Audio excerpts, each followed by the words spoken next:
बिस्मिल्लाहिर्रहमानिर्रहीम।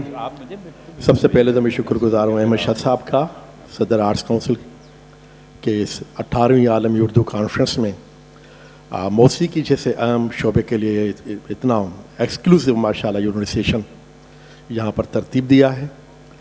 और यकीनन बहुत बड़ा सब्जेक्ट है, मगर मुझे खुशी है कि इतनी बड़ी शख्सियत यहाँ पर मौजूद हैं। तो हम कोशिश करेंगे कि मुख्तसर टाइम में थोड़ा बहुत यकीनन कुछ अहाता कर पाएँ हम पाकिस्तानी मौसीकी के हवाले से। और चूँकि मौसीकी के असनाफ इतनी ज़्यादा हैं और काम इतना ज़्यादा हुआ है, तो मगर मुझे उम्मीद है कि और मैं सबसे ज़्यादा जो हमारे शुरका बैठे हुए हैं तो मैं उन सब का तारुफ़ करवाऊँगा। जनाब शरीफ खान आवान साहब, तरतीब यही बनती है माशाल्लाह, किसी तारुफ़ के मोहताज नहीं। क्लासिकल मौसीकी के हवाले से इनकी खिदमात किसी से भी खुफिया नहीं है, किसी से भी।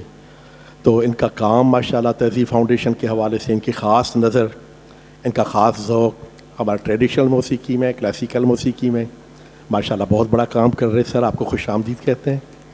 बराबर में सलमान अलवी साहब, किसी तारुफ़ के मोहताज नहीं, बहुत उम्दा गायक, ख़ास तौर पर गज़ल में और गीत में इनका एक अपना नाम है, एक अपना मकाम है। फिर कंपेयरिंग में और उसके अलावा मार्केटिंग के शोबे में इनका तो मुख्तलिफ इनकी शख्सियतों के एक पहलू है। बराबर में बैठी हुई हैं टीना सानी साहिबा, ये भी किसी तारुफ़ की मोहताज नहीं और हमारे लिए बहुत काबिल फ़ख्र आर्टिस्ट, जिन्होंने एक गज़ल में, एक नज़्म गाने में, गीत गाने में एक नया असलूब एक यहाँ पर पेश किया और बहुत दाद न फ़कत पाकिस्तान में, पाकिस्तान से बाहर भी। बराबर में तशरीफ़ फरमा है जनाब अज़हर हुसैन साहब।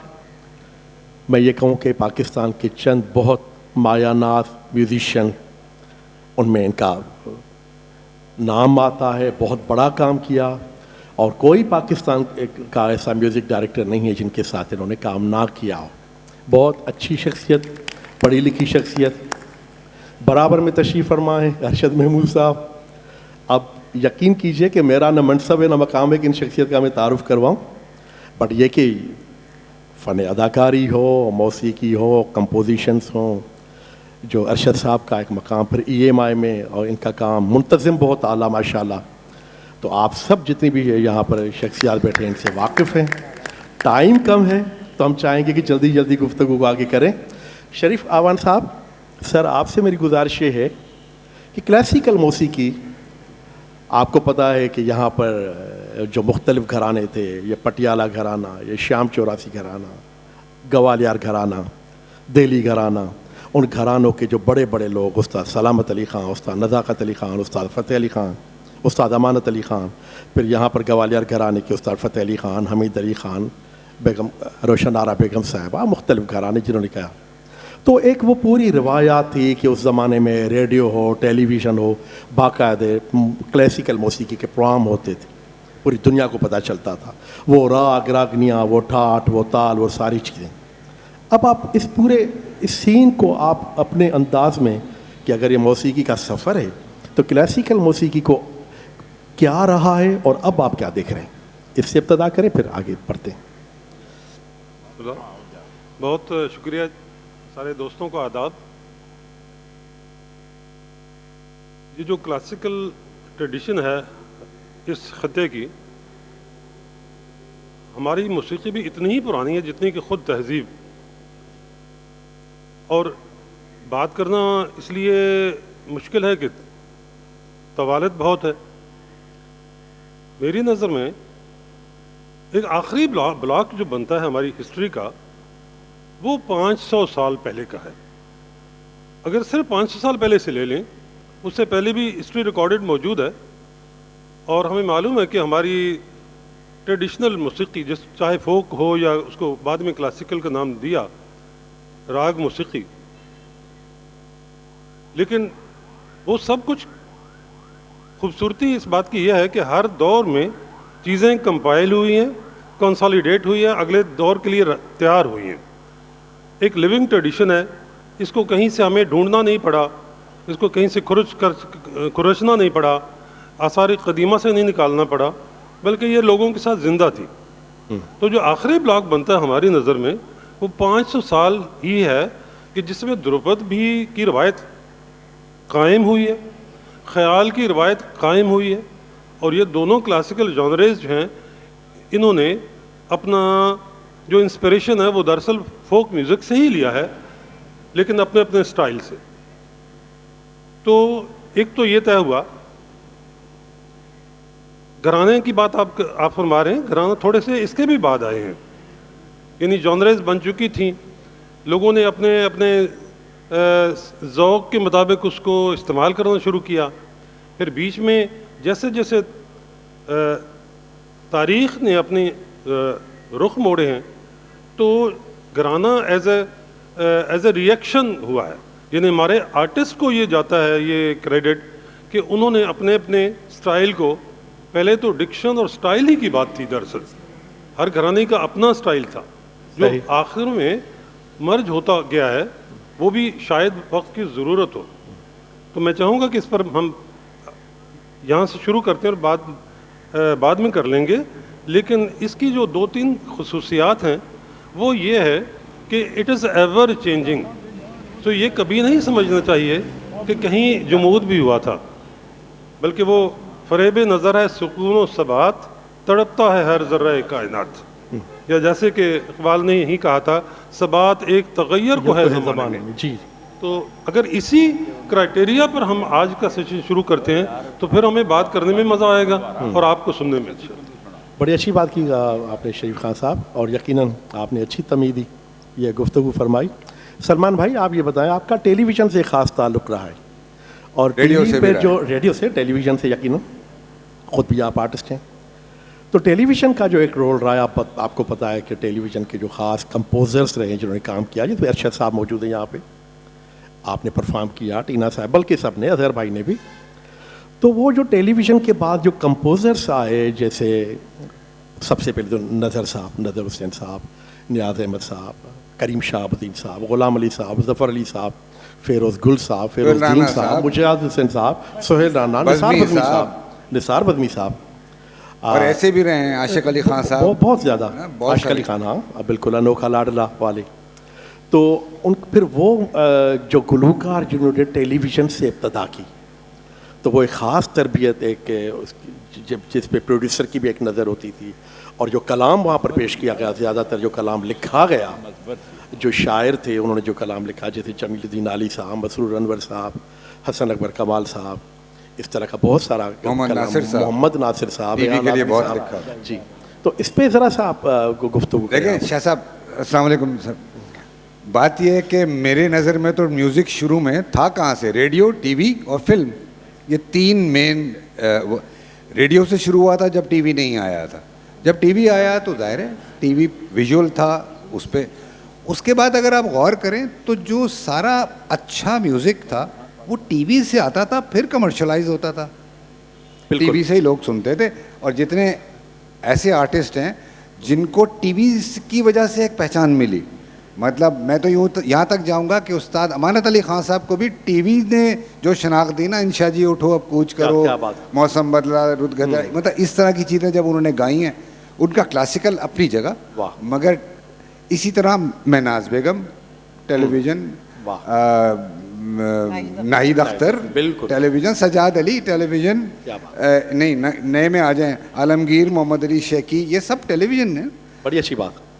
और तो टेलीविज़न से अच्छा म्यूज़िक आता था, वही हम सुनते थे, चाहे वो कौमी नगमा हो, चाहे वो फोक हो, चाहे वो क्लासिकल हो। दूसरा था फिल्म।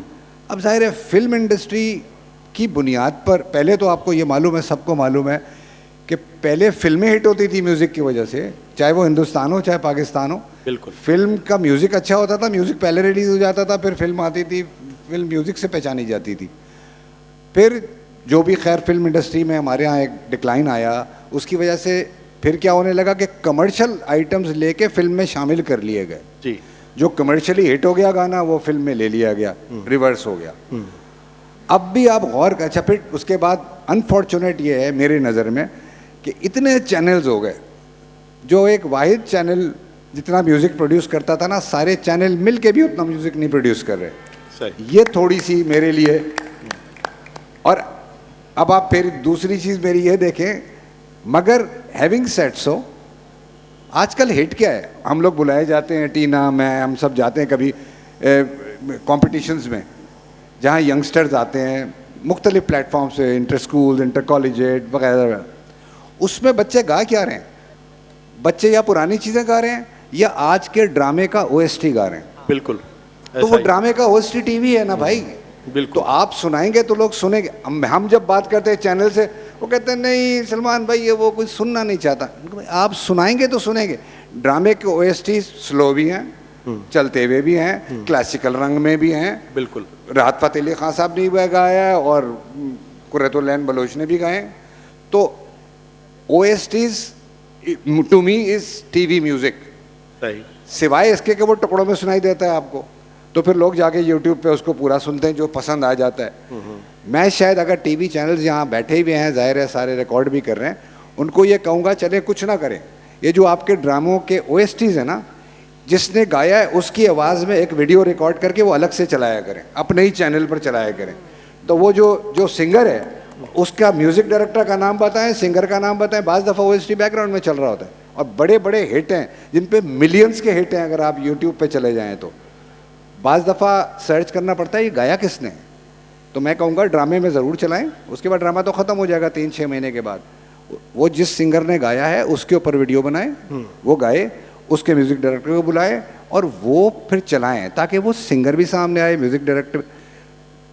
अब ज़ाहिर है अरशद साहब यहाँ बैठे हैं, अरशद साहब ने TV के लिए जितना काम किया है वो सारा काम, उसमें गज़ल भी की है, नज़्म भी की है, उन्होंने फिल्मी टाइप का म्यूज़िक भी किया है। नैयरा नूर साहिबा ने जितना गाया उसमें आधे से ज़्यादा, टीना ने जितना गाया है उसमें अरशद साहब का बड़ा कॉन्ट्रीब्यूशन। बिल्कुल, इसमें कोई तो वो सब वहीं से मशहूर हुआ ना, कहाँ से मशहूर हुआ?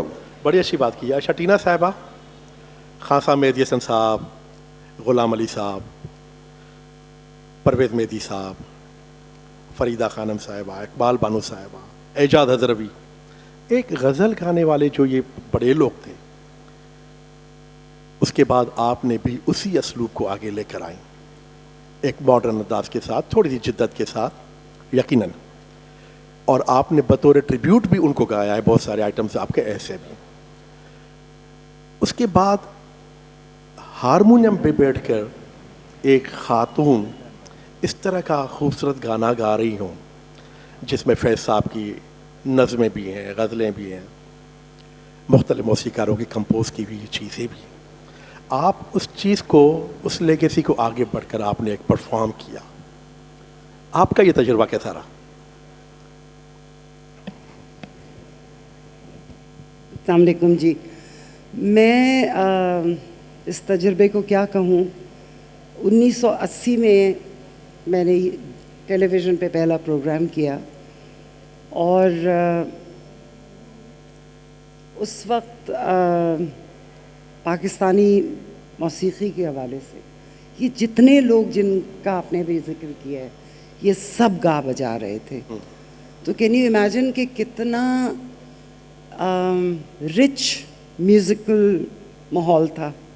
मतलब एक कमरे में जाएं टेलीविज़न के तो वहाँ पे बानो आपा आई हुई हैं, फरीदा खानम साहिब आए, EMI जा रहे हैं तो वहाँ पे हम रुक जाया करते थे कितनी दफ़ा कि अच्छा फरीदा खानम की रिकॉर्डिंग है तो हम रुक जाएं। बहुत हिस्टोरिकल इनकी रिकॉर्डिंग सुनी हैं। मुझे याद है कि फेस्टिवल में मैंने जब शुरू में जाना शुरू किया, छिमी आपा बैठी हैं, तो हम देखेंगे जिस रात को बानो आपा ने गाया पहली दफ़ा, जिसके मैं बड़े वर्जन सुन रही होती हूँ, विकिपीडिया पे अजीब अजीब चीज़ें लिखी होती हैं, जिसमें से आधी चीज़ें मेरे ख्याल है हम लोगों को सही करनी पड़ेंगी छिमी आपा। तो ये हिस्टोरिकल मोमेंट्स में मेरे जैसे लोगों को भी जगह देना, ये इन बड़ों का हिस्सा था। क्योंकि किसी ने कभी भी मुझे जैसे they didn't look down upon मी, उनको ये पता था कि इसकी म्यूज़िक की कोई बैकग्राउंड है नहीं, पता नहीं कितना गाएगी, थोड़ा सा गाने आइए फिर चली जाएगी।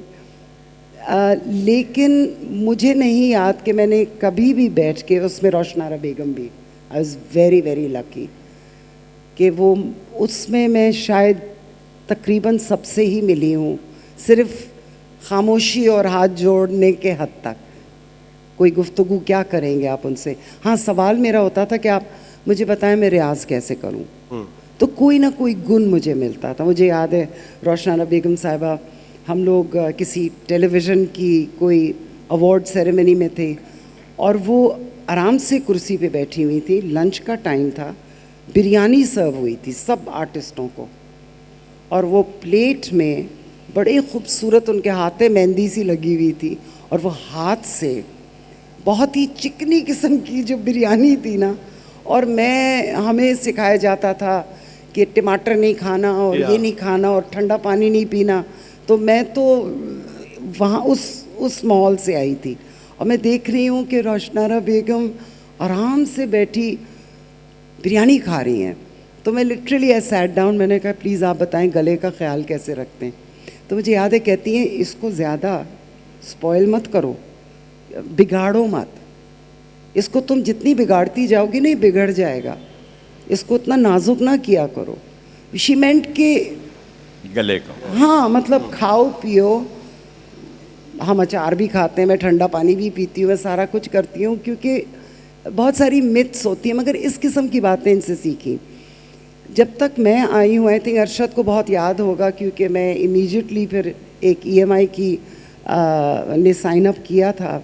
मुझे गाना बहुत ही ज़्यादा कम आता था उस वक्त भी, अब भी कम ही आता है, लेकिन मेरे ख्याल 2 साल 3 साल हुए थे क्लासिकल म्यूज़िक सीखते हुए, और मैं सिर्फ एक गाना जानती थी जो मैंने टेलीविज़न पे गा दिया था, मेरे उस्ताद ने मुझे सिखाया था, और वो इतना मैं गाती थी कि उसमें बड़ी माहिर हो गई थी, और वो मैंने लाइव गाया था, और वो सिंधी भैरवी में था, बाकायदा बाजे के साथ, तबला वबला, पूरे कॉन्फिडेंस के साथ, क्योंकि जब आप इग्नोरेंट से होते हैं ना तो आपको डर नहीं लगता, तो बड़े आपने खुला के वो गाना गा दिया। सही सही। अच्छा, वो कहीं ना कहीं हिट हो गया।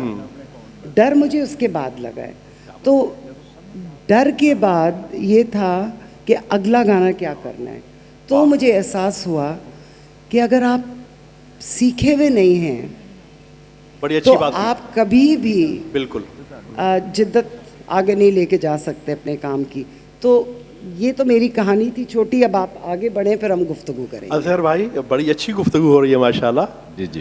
तो अब आपका माशाल्लाह जो एक्सपीरियंस है, तो मेरा ख्याल है फिल्म के हवाले से थोड़ी सी बात करें। ख्वाजा खुर्शीद अनवर साहब, रशीद अतरे साहब, मास्टर इनायत हुसैन साहब, फेरोज़ निज़ामी साहब, सलीम इकबाल साहब, अहमद शफ साहब, नाशाद साहब, हमीद साहब, निसार बज़मी साहब, सोहेल राना साहब, खलील अहमद साहब, बख्शी वज़ीर साहब, वज़ीर अफजल साहब, सारे माशाल्लाह बड़े लोग, दीपू भट्टाचार्य साहब, और इतने बड़े मुस्लिउद्दीन म्यूजिक साहब को भूल कंपोजर। गया। जी, मुस्लिउद्दीन मुस्लिउद्दीन साहब, साहब, बाबा जी चिश्ती, बाबा जी सब बड़ी शख्सियत, यकीनन भूल जाएंगे सर, इतने बड़े लोग। नहीं ऐसे बहुत है, बट वो एकदम मेरे जहन में आया कि तो आपका ज़्यादातर फिल्म इंडस्ट्री में काम रहा, लाहौर में आप उनके साथ बतौर म्यूजिशियन आपने काम किया, देखिए, आप क्या कहेंगे? जी मैं अर्ज़ करता हूँ, मैं 2 ऐसे मौसीकार पाकिस्तान के जिनके साथ मैं बदकिस्मती से काम नहीं कर सका, तो एक मास्टर गुलाम अतर साहब थे, क्योंकि I was too young when he died, when he passed away, और एक रशीद अतरे साहब। उसके अलावा you name any music director of Pakistan, तो मैंने अल्हम्दुलिल्लाह सबके साथ काम किया माशाल्लाह। अच्छा, जब मैं छोटा था तो I used to go with my father, तो उस वक्त वो अरेंजमेंट म्यूज़िक का, अब हम म्यूज़िक के हवाले से बात करें, अरेंजमेंट म्यूज़िक का क्या होता था? कुछ भी नहीं। म्यूज़िक डायरेक्टर ने एक पीस बनाया, सब मिलके बजा रहे हैं, फ्लूट वाला भी वही बजा रहा है, ट्रम्पट वाला भी वही बजा रहा है, सैक्सोफोन वाला भी वही बजा रहा है, वायलिन भी वही बजा रहे हैं। अच्छा, और जब सिंगर गा रही है तो सब उसके साथ बोल बजा रहे हैं। वाह।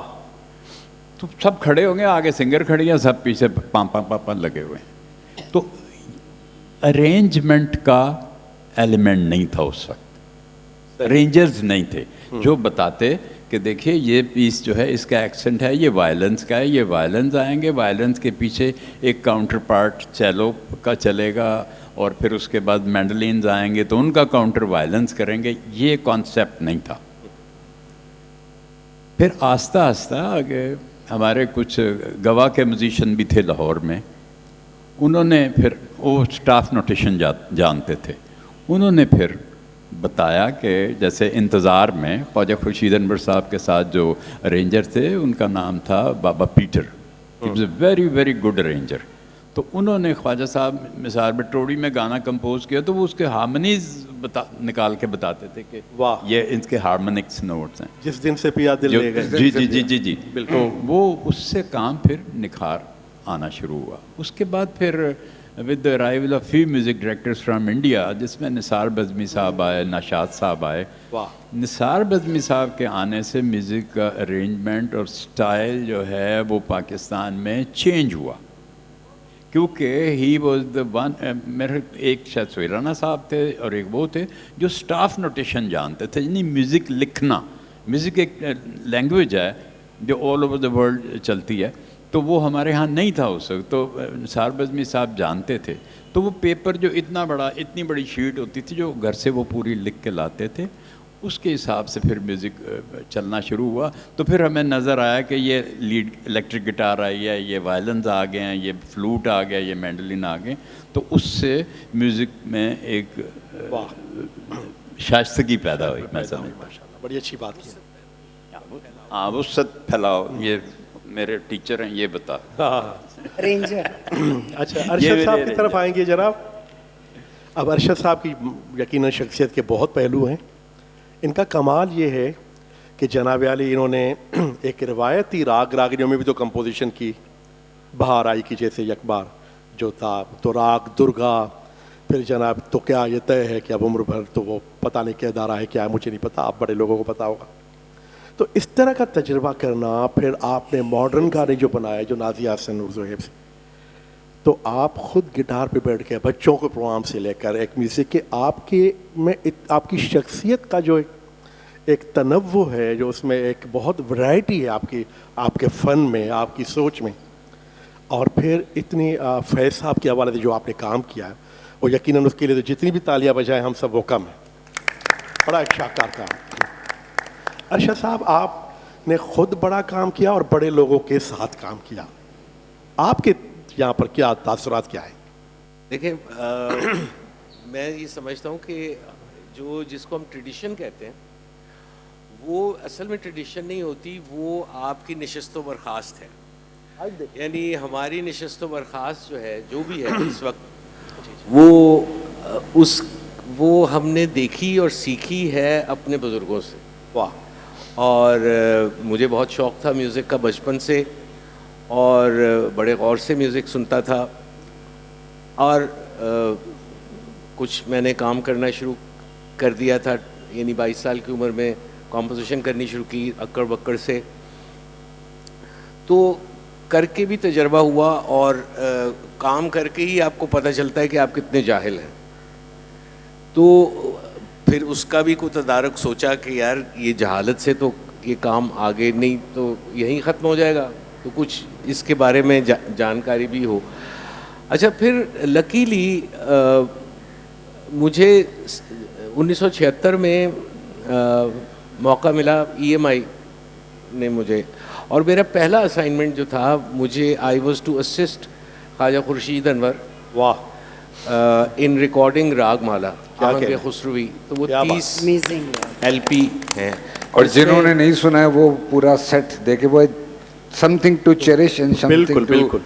तो उससे मुझे बहुत, ये मैं समझता हूँ, फ़ायदा हुआ। वो 2 साल तकरीबन लग गए थे हमें, और ये टीना बैठी हुई यहाँ, तो इन्होंने मुझे एक दफ़ा सवाल किया था, क्योंकि वो ज़ाहिर है मैं अपने मैनरिज्म से शायद नहीं इनको इतना इम्प्रेस कर सका था।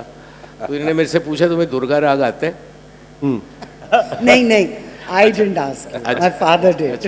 और मैं ये साबित करने के लिए कि नहीं मैं मुझे आता है, तो मैंने वो तर्ज बनाई जिसके तो लिहाजा ये लेकिन इसी तरह ही मेरी तकरीबन तमाम जो मौसीक़ार थे उस वक्त काम कर रहे, उनसे बहुत ही गहरी दोस्ती थी। और दोस्ती नहीं कहना चाहिए, लेकिन हम एक दूसरे को बहुत अच्छी तरह एक दूसरे से वाकिफ़ थे।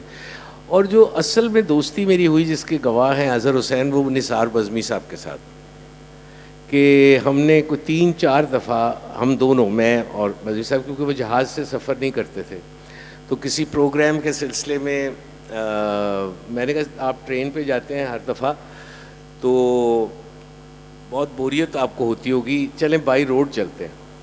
तो मैं और बज़मी साहब कराची से लाहौर 2 बार बाई रोड भी गए, और बड़ा मुझे इत्तेफाक, ज़ाहिर है कि बज़मी साहब अगर गाड़ी में हैं and you are together for 24 hours, तो हम फुटबॉल के बारे में तो गुफ्तगू नहीं करते थे तो हम ज़्यादातर मौसीकी पे ही बात करते थे। और फिर उनकी कुछ पसंदीदा चीज़ें थी, ऑर्केस्ट्रल चीज़ें, तो वो मैं मेक श्योर करता था कि वो कैसेट जो है वो गाड़ी में चल रहा हो, और फिर उसका एक भरपूर एनालिसिस जो है वो रास्ते में होता था। देखो इसमें ये बात यूँ है और इसमें वो है और उसमें, और मैं जान जान के ऐसी चीज़ें उनको सुनाता था कि जिस जो टेढ़ा काम जो होता है, तो उनका, तो इससे ये तो इसलिए मैं कहता हूँ कि ये ट्रेडिशन नहीं है, ये हमारी नशिस्त व बर्खास्त है, और मैं उसी में ही हूँ। और जैसे मैंने फैज़ साहब की एक नज़्म थी जो ख़ुद ज़ाहिर है कि वो अपने साइड की शायरी की नशिस्त व बर्खास्त में अपनी ट्रेडिशन को, आप यही देख लीजिए कि एक ये कल भी इसका ज़िक्र हुआ था कि कैसे आप अपनी ट्रेडिशन से जुड़े होते हैं। अभी शरीफ अवान साहब ने भी यही बात की है, और कि किसी ने ख़त लिखा गालिब को कि भाई आपके इस शेर में खुसरो का रंग है, तो उसने उसको जवाब में दूसरा मिसरा मुझे याद है, पहला नहीं याद, वो था कि पीता हूँ धो धो के खुसरोए शीरी दहन के पाँव, ये गालिब कह रहे। वाह। तो फैज़ साहब जब नौजवान थे, उनका पहला दीवान आया, तो उन्होंने अपनी किताब का नाम नक्श फरियादी रखा, जो दीवान गालिब के पहले शेर के 2 लफ्ज़ हैं। तो हम सब जो आर्टिस्ट लोग हैं वो अपने नशिस्त व बर्खास्त में ही हैं, और इसी से उसको स्ट्रेंथ भी मिलती है। और जैसे जो एक तख्लीक का जो डेफिनेशन आप अगर देखें, तो क्रिएटिविटी इज़ अ प्रोसेस जिसको आप ये कहते हैं कि it's a quest for unknown, तभी वो क्रिएटिविटी होती है। तो ये भी एक, जैसे टीना को बहुत है कि जी तालीम तालीम तालीम, तो जो भी आपका उस्ताद आपको सिखाता है वो तो नोन है, लेकिन उसकी ये एक्सपेक्टेशन है आपसे कि आप कुछ ऐसा करेंगे जो पहले किसी ने ना सुना। वाह, क्या बात। बिल्कुल सही। तो अदरवाइज़ तो आप क्रिएटिव नहीं हैं। तो उसी ट्रेडिशन में रह के एक नया काम करना, और यही मैं समझता हूँ कि हर मुआशरे का यानी 2 ही पहलू हैं। एक तो वो जो कि पहले हो चुका है उसकी प्रेजर्वेशन और जहन में रहे, और दूसरा ये कि जो अभी हो रहा है वो कैसे डेवलप। अरशद साहब, आपसे एक ज़िमनी सवाल अगर आपकी इजाज़त हो तो मैं आपसे जसारत कर लूँ। देखें, आप तो इतने बड़े बड़े शोरा का कलाम माशाल्लाह आप कंपोज कर रहे हैं। देखें, गज़ल और गीत का ये है कि वो पाबंद शायरी, उनकी अस्तायाँ संचाइयाँ और अंतरे बने बनाए कि मिस्र अव्वल को आपने अस्ताई कह दिया, मिस्र सानी को आपने संचाई कह दिया। जब शेर पे आ गए तो आप खुद ब खुद वो अंतरा हो जाएगा। नज़्म को कंपोज करना जिसमें मौसीकी की इस्लाहों में वो उस तरह से संचाई अस्ताई उस तरह से अंतरे नहीं होते। और फिर मैंने ये देखा है कि आप कोई चीज़ एक ताले में कंपोज कर रहे हैं, कभी झपताल में कर रहे हैं, कभी दादरा में कर रहे हैं, कभी सूलफाख्ता में कर रहे हैं, कभी मुगलई में कर रहे हैं। तो ये उस शायरी के साथ साथ कि उसके शेर भी अपनी जगह पे रहे, शेरियत भी अपनी जगह पे रहे, और आपकी जो कंपोजिशन है उसका हुस्न भी रहे, ये मुश्किल नहीं है ज़रा? नहीं, देखिए मुश्किल नहीं, ये जिम्मेदारी का काम है, ये आपको सोचना ही है। मसलन एक खुसरो की ही गज़ल है जो कव्वाली के अंदाज़ में नुसरत फ़तेह अली ख़ान ने गाई, और मिलियंस हिट्स हैं। आजकल ये मिलियंस हिट्स का जिक्र करना बहुत ज़रूरी होता है क्योंकि ये एक नया फिनोमेना है हमारी ज़िंदगी में, मिलियन हिट्स। तो अब उस शायरी में ज़िहाल मिस्की मकुन तगाफुल दोराए नैना बनाए बत्तियाँ, अब जो शायर की इंटेंट है मुझे ये बड़ा शिद्दत से एहसास हुआ। वो तर्ज बहुत अच्छी है और बहुत उम्दा और लोग बड़े शौक़ से सुनते भी उसको है, वो अपनी जगह है। लेकिन मेरे लिए मुझे ये लगा कि जो शायरी में बात हो रही है वो इंटेंट वाज़े नहीं हो रही, तो मैंने उस गज़ल की तर्ज बनाई। अच्छा, अब क्योंकि अमीर खुसरो की गज़ल थी तो मैंने ये सोचा कि यार ये ऐसा कोई राग जो है उसमें मैं बनाऊं।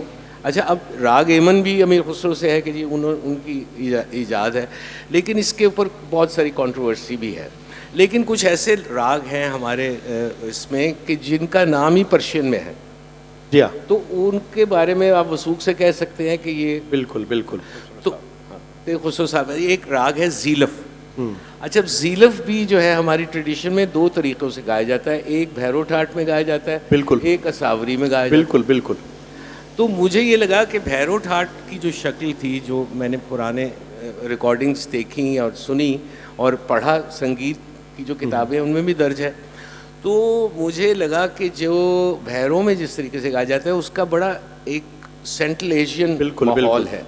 अच्छा, क्योंकि खुसरो जो है उनके जो वालिद थे उनका ताल्लुक़ तुर्कमेनिस्तान से था, तो मैंने फिर वो चूज़ किया और उसमें वो गज़ल बनाई। बड़ी अच्छी बात जी। अच्छा, वो अच्छी बनी या ना बनी, लेकिन कोशिश मेरी ये थी कि जो शायर का इंटेंट है वो मेरी तरफ से ख़राब ना हो। बिल्कुल, ये एक बुनियादी, तो इसलिए एक तो वो सवाल है। फिर आपने नज़्म की बात की, ये शख्स मेरे साथ बैठा हुआ है, पता नहीं कितनी झोली उठा उठा के इसने मुझे बददुआएं दी हैं कि यार क्या यार ये मतलब हम एक शिफ्ट में 4 गाने करते हैं यार, ये एक गाना ही नहीं होता हमारे से।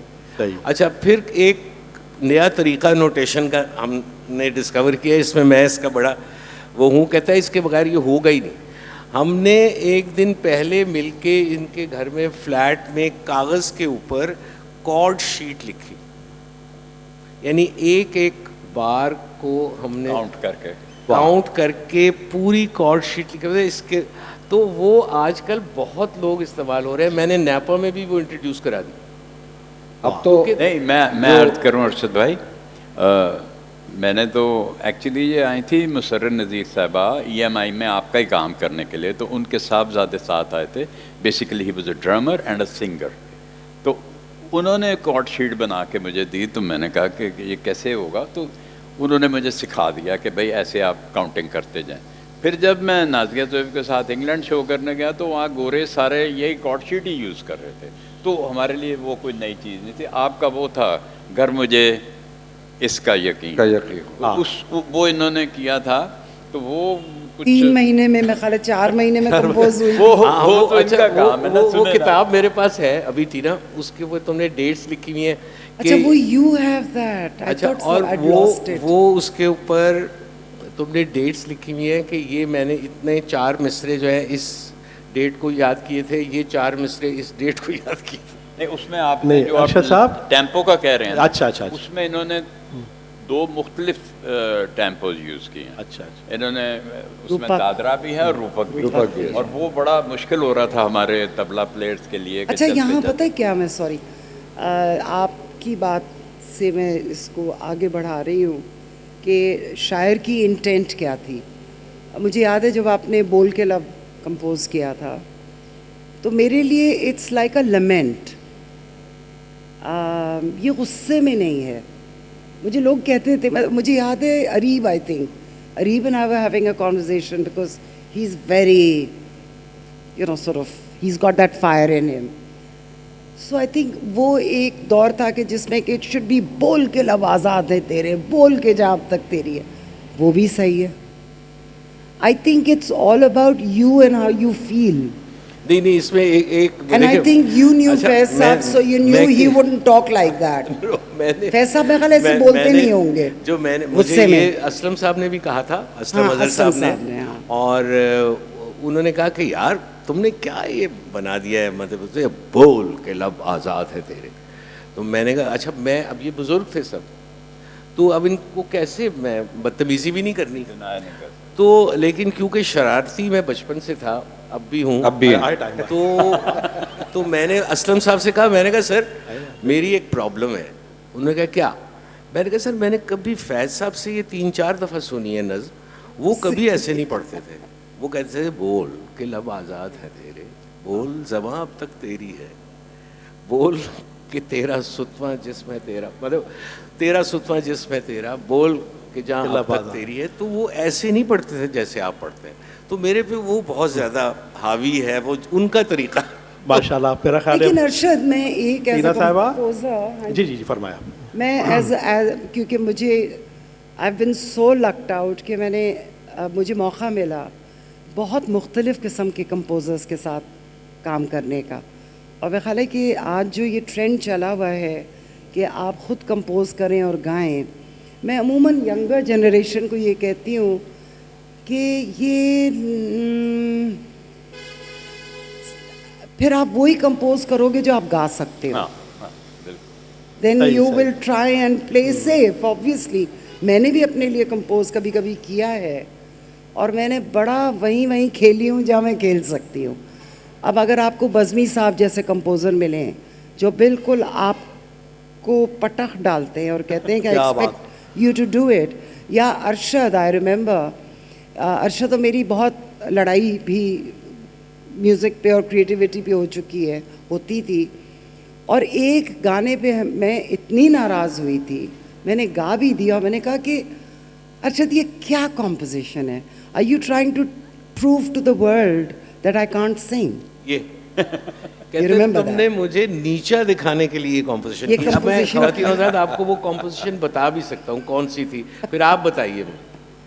वो थी कोई बात करो, खुशबू जैसी कोई बात करो, हसन अकबर कमाल साहब की शायरी, हसन अकबर, और वो आपने किया था। मतलब ये कोई किसी सिंगर के साथ मैंने कोई उस वक्त आपको कुछ पैसे वैसे तो नहीं देने थे वापस कि that was like a revenge, but नहीं, मैं एक बात ये कर रही हूँ कि I think singer, musicians also, composers also, they push you into a new place, otherwise आप वही साउंड करोगे, वही गाओगे, उधर ही रहोगे। So I think I am so grateful to composers like Arshad, जो रागों के साथ भी खेलते थे, बज़मी साहब, आई मीन देन फिर तो करीम शहाबुद्दीन, उनका एक बिल्कुल अलग अंदाज था, बंगाल का था, और बहुत मज़ा आता था जी उनको जी गा जी के। बिल्कुल। So I was very lucky to तो work with आपकी them. इजाज़त हो तो शरीफ खान अवान साहब को भी गुफ्तगू में शामिल करें हम। नहीं, हमारा झगड़ा इसी बात पे हो रहा था सर, 2-3 चीज़ें।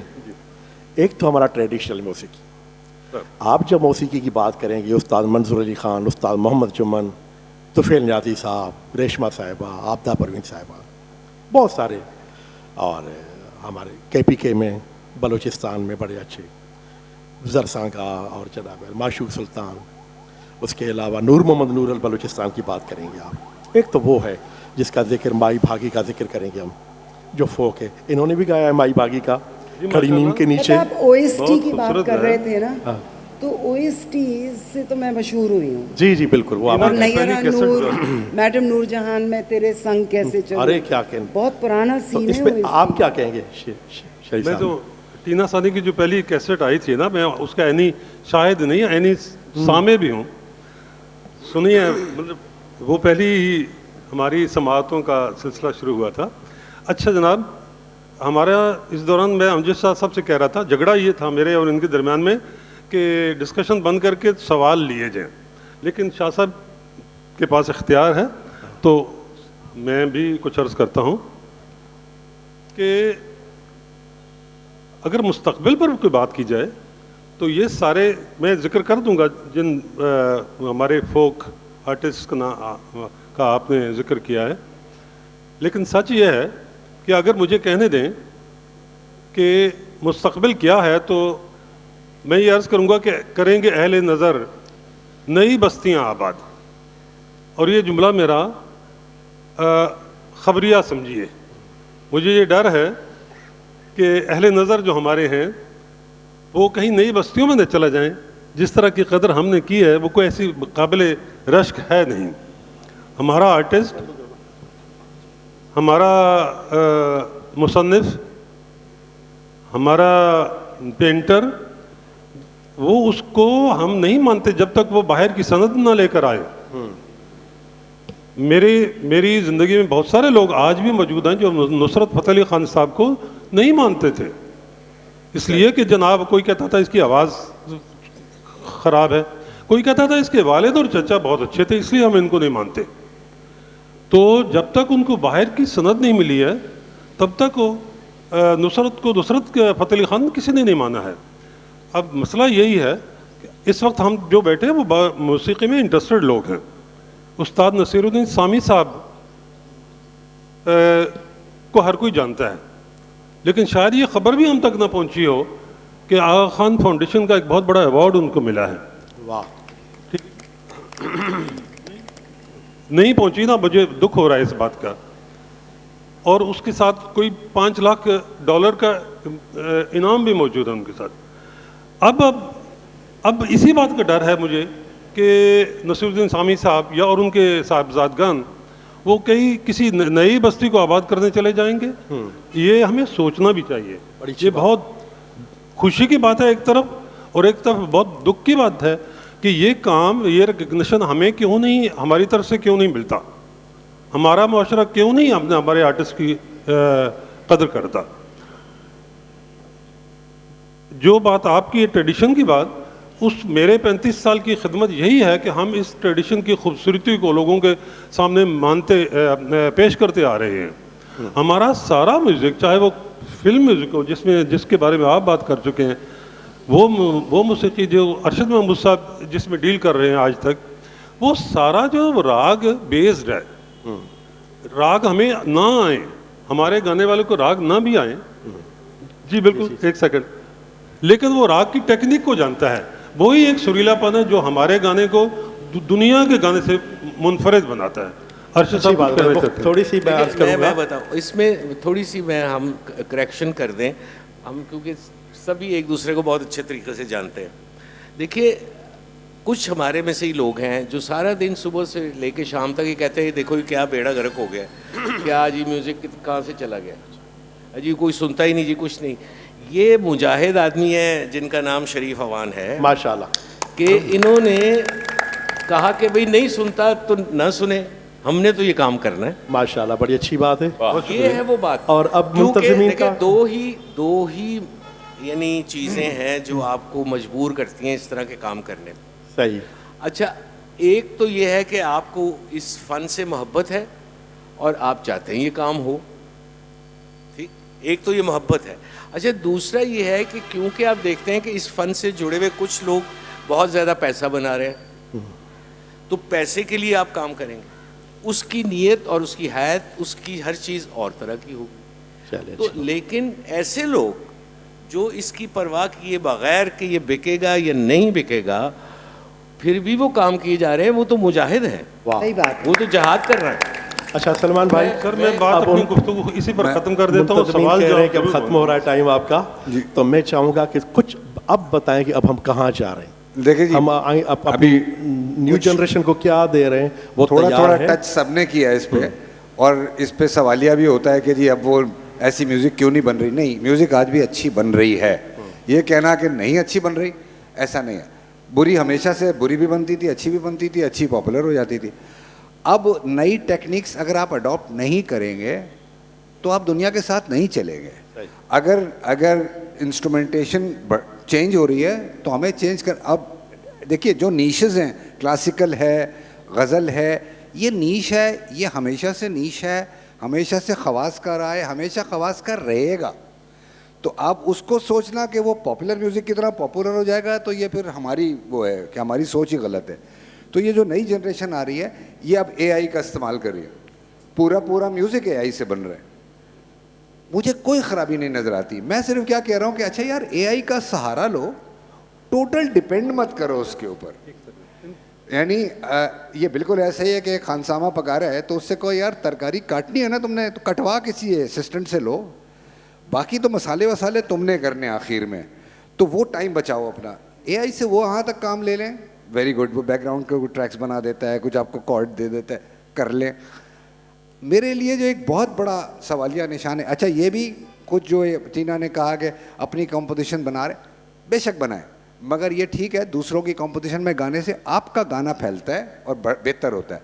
मेरा सबसे बड़ा इस वक्त मसला है शायरी, क्योंकि बकिया मौसीकी भी आप बना लेंगे 7 सुरों में रहते हुए, उन्हीं 7 सुरों में रहेंगे, किसी को पता नहीं चलेगा, कोई 8वां सुर नहीं लगा देंगे। मगर शायरी में जिस तरह के 8वें सुर लग रहे हैं ना, वो मेरे लिए थोड़ा सा मसला है कि भाई पहले फिल्म का गाना भी बड़े शायर लिखते थे ना, सारे बड़े शायरों ने लिखा है, मुनीर नियाज़ी साहब ने लिखा है, सूफी तबस्सुम साहब ने लिखा है, अहमद फराज साहब ने लिखा है, कतील सिपाही साहब ने लिखा है, ये लोग लिखते थे फिल्म के गाने, मसरूर अनवर, तनवीर नकवी, तस्लीम फाजली साहब, कौन ऐसा नाम है, कलीम उस्मानी साहब, फयाद हाशमी साहब, सब ने ही लिखा है ना। आज ना एक शायर नजर आता है ऐसा बड़ा जो लिख रहा हो इवन OSTs के लिए, सिवाय चंद एक के, ना म्यूजिक डायरेक्टर। अभी आपने 50 नाम लिए, आज मुझे म्यूजिक डायरेक्टर के 2 नाम बताए ना, मुस्तनद म्यूजिक डायरेक्टर। चले जी, मुंतज़मीन बार बार मुझे कह रहे हैं कि टाइम खत्म हो गया। सलमान सर एक जुमले में शरीफ भाई। सलमान अली साहब ने लफ्ज़ इस्तेमाल किया नीश, चूँकि मैं उसी म्यूज़िक में डील करता हूँ तो मैं आपको एक शेर अर्ज़ करूँगा और यही वक्त की ज़रूरत है। मीर तकी मीर ने फरमाया है, शेर गो है मेरे ख़वास पसंद, शेर गो है मेरे ख़वास पसंद, पर मुझे गुफ्तगू आवाम से है। वाह टीना साहबा, एक फ़िक्र आपकी तरफ से भी आना चाहिए कंक्लूड करने पे। नहीं जी, मैं मेरा ख्याल है कि इस काबिल नहीं हूँ कि इसको कंक्लूड करूँ, लेकिन ये मैं ज़रूर कहूँगी कि म्यूज़िक प्रोडक्शन या आप तक पहुँचाने के लिए म्यूज़िक, क्योंकि अब हम पिक्सल्स में बट गए हैं, हमारा जो एंटरटेनमेंट है, यूट्यूब है, फोकस नहीं है इतना ज़्यादा, ऑब्वियसली हम में से किसी में भी अब इतना नहीं रहा कि 2 मिनट से ज़्यादा कोई चीज़ देखें। तो बजाय इसके कि हम पीछे मुड़ के देखें कि देखें वो ज़माना था कि जिसमें जैसे इवन मेरे जैसे लोग हमें हम PTV के लोग हैं ना, तो हमें तो ऑडियंस बैठी भी मिलती थी, वो कुछ और उनके पास और कोई चॉइस नहीं थी। तो आज मेरा ख्याल है कि हमें सोचना पड़ेगा कि जब लोगों के पास बेइंतहा चॉइस है, अक्रॉस द ग्लोब चॉइस है, तो what is it that we need to do. बड़ी अच्छी बात, बड़ी अच्छी बात। अजहर भाई एक फ़िक्र आपका, फिर अरशद भाई से आखिरी। अच्छा जी जी ठीक है। इनके हिस्से का फिक्र मैं इनकी तरफ से मैं आपको हाल ही का एक शेर सुनाऊंगा इनके बिहाफ। वो ये है कि देखिए, आप काम करते रहें, मतलब हम जितने भी लोग यहाँ बैठे हुए काम करने वाले लोग हैं, और हम अपना काम करते रहें और दिल छोटा ना करें, सब ठीक है। उसकी वजह यह है कि मैंने भी इसी तरह एक YouTube चैनल बनाया और मैं हर महीने 2 नए गाने अपलोड करता हूँ माशाल्लाह। और अब आप लोग कहते हैं कि जी उसके मिलियंस हिट्स नहीं होते, उसको तो 1000-1200 लोग सुनते हैं। तो मैं उनको ये कहता हूँ कि इस दुनिया में सबसे ज़्यादा मर्दाना शर्ट जो बिकती है वो है सफ़ेद रंग की, यानी 70% दुनिया में सफ़ेद शर्ट बनती है। तो आप कलर्ड शर्ट बनानी बंद कर दें।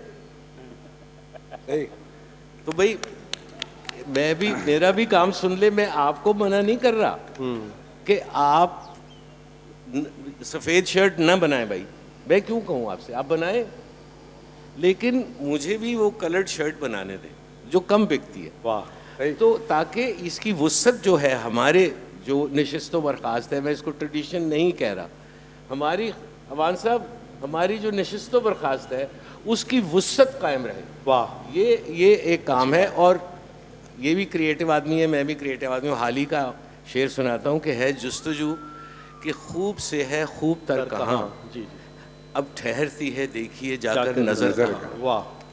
शेर मैं भी सुना दूं, अल्लामा इकबाल का, कंक्लूड करें। अजहर भाई जी सॉरी, अजहर भाई। अच्छा, मैं म्यूज़िक के लिए, आपके हिस्से की हम सब गुफ्तगू कर रहे हैं। मैं म्यूज़िक के लिए फिक्र आप ही। हाँ जी, एक बात ये कहना चाहता हूँ कि जितने भी जो आजकल हमारे बच्चे ये काम कर रहे हैं, बड़ा अच्छा काम कर रहे हैं, उसमें AI को भी यूज़ करें, हर चीज़ जितनी टेक्निक्स हैं, नई नई हार्डवेयर सॉफ्टवेयर जो भी यूज़ करें, लेकिन सीखें भी। यानी बुनियादी जो हमारी जो मौसीकी है यानी हमारे जो राग रागने हैं, अगर आपको उनकी शक्लों का नहीं पता, आपको फ़र्क नहीं पता, तो फिर आपको एआई भी कोई हेल्प नहीं कर सके। बिल्कुल सही। Thank you. सलमान भाई। मैं सिर्फ शेर, उनने शेर पढ़ा तो मुझे अल्लामा इकबाल का याद आ गया कि ये कायनात अभी ना तमाम है शायद कि आ रही है दमादम सदाए कुन फयकुन। बस मैं भी कंक्लूड ऐसे ही करूँगा चलता रहे। आपकी इजाज़त है एक शेर पे, ज़हीर काश्मीरी साहब, कि हमें पता है कि हमें चराग़ आखिरी शब हमारे बाद अरे, एक अंधेरा दो सवाल ज़रूर लें, नहीं मैं तो- उजाला है सर। वाह, क्योंकि मुंतज़मीन बार बार मुझे कह रहे हैं कि टाइम नहीं है, नहीं तो यकीनन हम सवाल लेते। एक दफ़ा फिर मैं तमाम शुरका का बेइंतहा शुक्रगुज़ार हूँ। यकीनन बहुत बड़ा सब्जेक्ट था, इसका अहाता करना मुमकिन नहीं था, मगर जो भी बातें हुई बहुत अच्छी हुई। बहुत मेहरबानी।